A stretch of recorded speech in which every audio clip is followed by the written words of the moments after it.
السلام عليكم مشاهدينا، مرحبا بكم معي على قناة مطبخ نسمة الحياة. اليوم عندي لكم وصفة جديدة اكيد غتنال اعجابكم. باش تستافدوا تشتركوا معي في القناة وما تنسوش ديروا الاعجاب بالفيديو وتضغطوا على الجرس باش يوصلكم كل جديد. والا فاتكم شي حاجه المقادير الوصفه تلقاوهم مكتوبين اسفل الفيديو او صندوق الوصف. ودابا غنبداو بالمقادير وطريقه التحضير.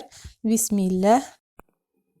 هنايا عندي في القصريه درت شويه ديال الملحه، كنزيد كاس ونص ديال السكر سنيده. هنايا عندي كاس الاول، كنزيد نص كاس اللي بقى ليا، كنضيف عليهم 3 ديال البيضات حجم متوسط، كنزيد عليهم كاس ديال الزيت النباتيه، وهنايا عبره بكاس صغير ماشي ديال عنبه، كاس صغير، كاس ديال اتاي، كنزيد كيس ديال خماره ديال الحلوى،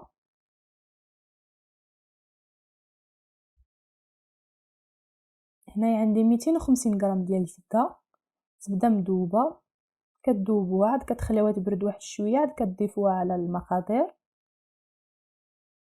صافي دابا غادي نخلط الخليط ديالي مزيان تنسجموا ليا المقادير وكتذوب سنيده مع البيض. صافي وكنزيد دقيق الفورس. دابا بعد ما كملت الخليط ديالي خلطته مزيان، صافي كنزيد دقيق الفورس ديالي، كنزيد بشويه بشويه وانا كنعجن الخليط ديالي حتى كتجمع ليا العجينه.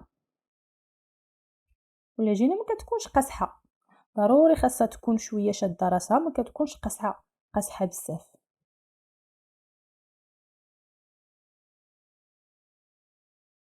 صافي دابا بعد ما جمعت العجينه ديالي كلها، صافي كناخذ شويه فشي طبسيل او زلافه، كندير فيها شويه ديال سنيده، كنزيد عليهم واحد كيس الفاني.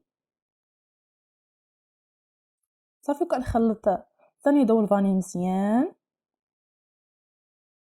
صافي كنحطها على جنب حتى كنكور العجينه ديالي كلها. هانتوما كيف ما كتشوفوا العجينه كي كتجي، شفتوا قلت لكم ما كتكونش قاصحه دغيا، كتكور معاكم، شتي كتكور دغيا، والكويرات كتكون صغيره، ما كتكونش كوره كبيره، تكون صغيره. هانتوما كيف ما كتشوفوا بحال هذا القياس. ملي كنكورو ما كنوركوش عليها بيدينا، كنخليوها بحال هكا كويره بحال هكا. صافي وكنبقاو بنفس الطريقه بحال هكا حتى كنكورو العجينه ديالي كلها.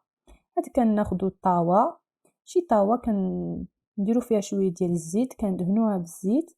صافي وكندير الكرات ديالي في الطاوه، ما كنقربهمش لبعضياتهم، كنبعدوهم واحد شويه بحال هكا كيف ما كتشوفوا معايا.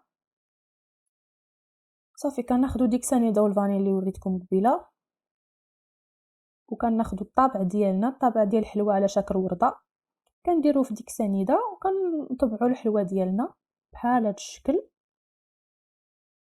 صافي كناخذوا ثاني طابع كنديروه في سنيده وكنطبعوا الحلوى ديالنا، نطبعوا الكويرات حتى كنطبعوا الحلوى ديالي كلها وكتجي على شكل ورده.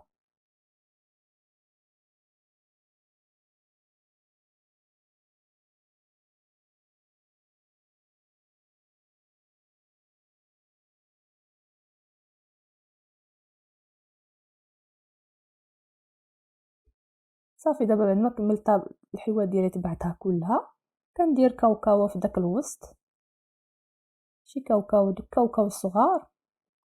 صافي بعد ما كملت الطاوات ديالي كلهم كندخلهم الفران حتى كتحمر الحلوى ديالي وكنخرجها. هانتوما كيف ما كتشوفوا الحلوى ديال بعد ما طابت وتحمرات واحد الشكل خليته هكاك، ما فيهش كاوكاو، واحد الشكل درت فيه كاوكاو. نتوما لكم الاختيار وبصحه والراحه. هانتوما كيف ما كتشوفوا كتكون محمره من الفوق ومن التحت، وداك سنيده كتعطيها لون زوين من الفوق. وبصحه والراحه. كنشكركم حيت تفرجتوا في الفيديو حتى الاخر، كنتمنى يكون نال اعجابكم. دابا اشتركوا معي في القناه، ديروا لايك الفيديو وضغطوا على الجرس باش يوصلكم كل جديد. وصفاتي بارطاجيو مع الاهل والاصدقاء. نتلاقاو في فيديو جديد ووصفه جديده ان شاء الله.